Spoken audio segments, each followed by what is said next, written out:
السلام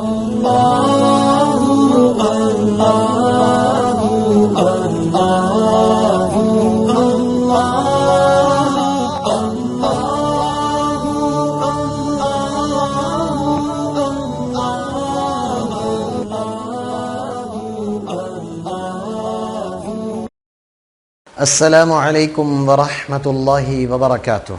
انا معکم محمد عبداللہ المشمر المدرس بأکادمیۃ آس بلاہور. کیف حالکم جمیعا؟ ارجو ان تکونوا بخیر وصحۃ وسلامہ. میں امید کرتا ہوں کہ آپ سب خیر و عافیت سے ہوں گے اور آپ کے عربی کے اسباق چل رہے ہوں گے. آج کا ہمارا سبق الدرس الرابع والسبعون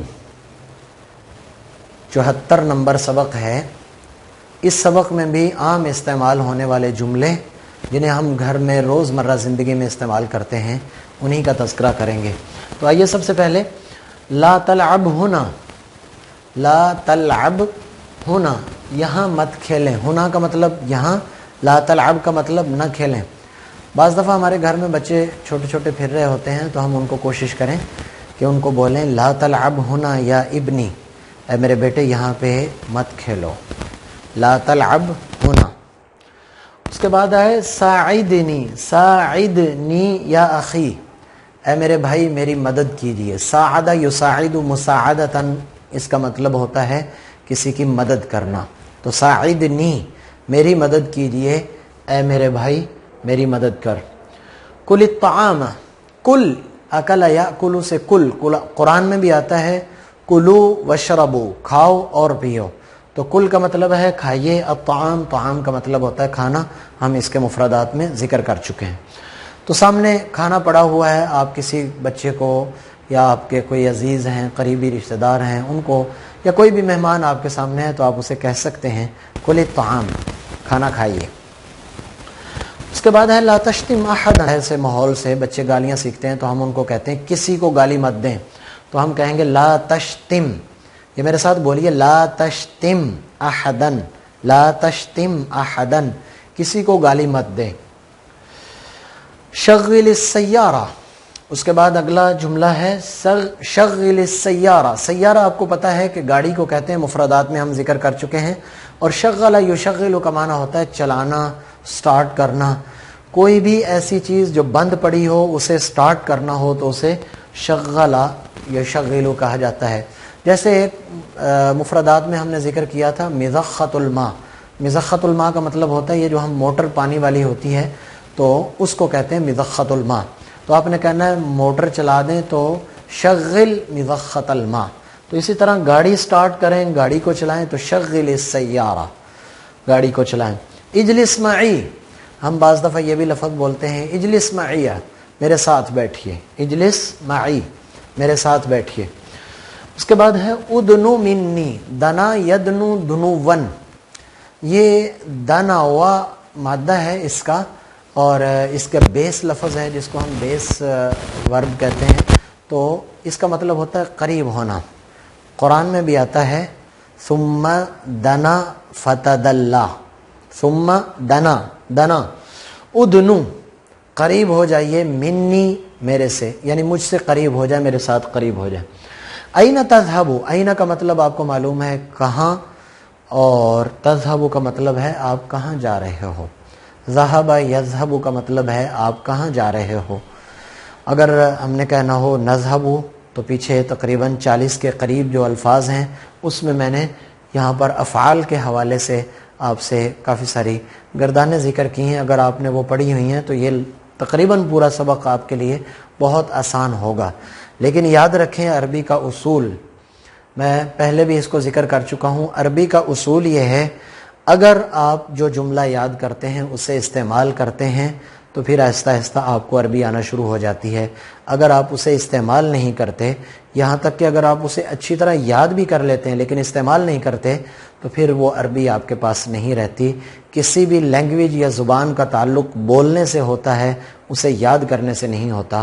اس لیے ذہن میں رکھیں جو لفظ ہم پڑھتے ہیں، جو آپ کو اس میں سے اچھا لگتا ہے تو اس کو اپنے بچوں کے ساتھ، اپنے بھائیوں کے ساتھ، اپنے کلاس فیلوز کے ساتھ اور اپنے ٹیچرز کے ساتھ اس کو استعمال کریں گے، چاہے اس کی ضرورت نہ بھی ہو، لیکن اس کو استعمال اس نیت سے کرنا تاکہ اس میں مجھے مہارت ہو جائے، بہتری آ جائے، تو اس لیے بہت ضروری ہے۔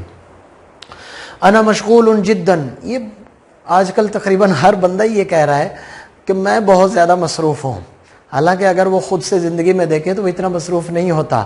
تو میں نے اس لیے اس جملے کو بھی ساتھ لے آیا کہ آج اکثر ہی بندے جب اس سے پوچھتے ہیں رابطہ نہیں ہوتا، کبھی ملاقات نہیں کی، تو وہ آگے سے کہتا ہے مصروفیات بہت بڑھ گئی ہیں، تو اس کی بجائے کیا کہیں گے؟ آپ بولیے میرے ساتھ، انا مشغول جدا، انا مشغول جدا۔ اور اگر مؤنث ہے تو پھر کہیں گے انا مشغولتن، آخر میں بس تا لگا دیں گے تو مؤنث کا بن جائے گا۔ اگر کسی خاتون نے، کسی عورت نے کہنا ہو کہ میں مشغول ہوں یا مصروف ہوں تو وہ کہے گی انا مشغولتن، اور اگر مرد ہے تو یا لڑکا ہے تو وہ کہے گا انا مشغول جدا۔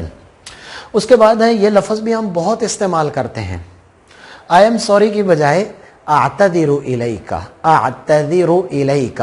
قرآن میں 11واں پارہ شروع ہی اس مادے سے ہوتا ہے، یعتذرون، یعتذرون۔ تو اعتذر الیک، میں آپ سے معذرت چاہتا ہوں، اعتذر الیک یا استاذی، اے میرے استاذ میں آپ سے معذرت چاہتا ہوں، اعتذر الیک یا اخی، اے میرے بھائی میں آپ سے معذرت چاہتا ہوں، اعتذر الیکی یا اختی۔ اگر مؤنث بنانا ہے تو پھر اس کاف کے نیچے ذرا زیر لگا دینا ہے، میں سبق میں ذکر کر چکا ہوں کہ زیر لگا دیں گے کہ تو مؤنث بن جائے گا، اعتذر الیکی یا اختی، اے میری بہن میں آپ سے معذرت چاہتی ہوں۔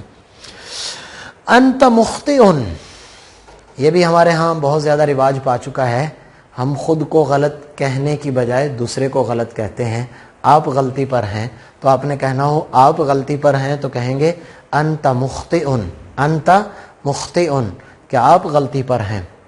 اور یہ آخری لفظ ہے، اگر کسی کی بات آپ کو اچھی لگے، کسی سے آپ کو فائدہ ہو، کسی نے آپ کے ساتھ احسان کیا ہے تو آپ کہنا چاہتے ہیں، اردو میں ہم بہت استعمال کرتے ہیں کہ میں تہ دل سے، دل کی گہرائی سے آپ کا شکریہ ادا کرتا ہوں۔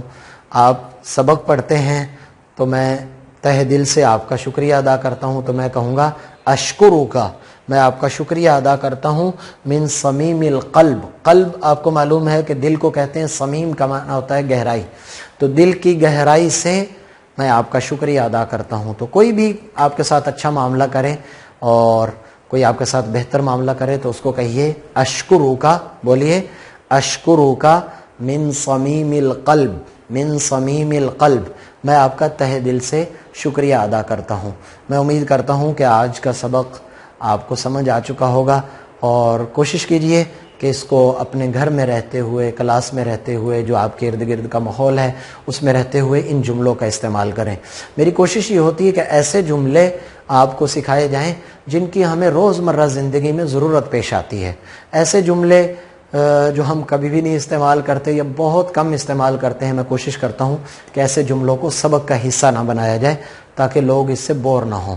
امید کرتا ہوں کہ آپ اس کو انتہائی جد و جہد کے ساتھ، محنت کے ساتھ پڑھیں گے۔ اگلے سبق تک کے لیے اجازت دیجیے۔ اللہ حافظ، السلام علیکم ورحمۃ اللہ وبرکاتہ۔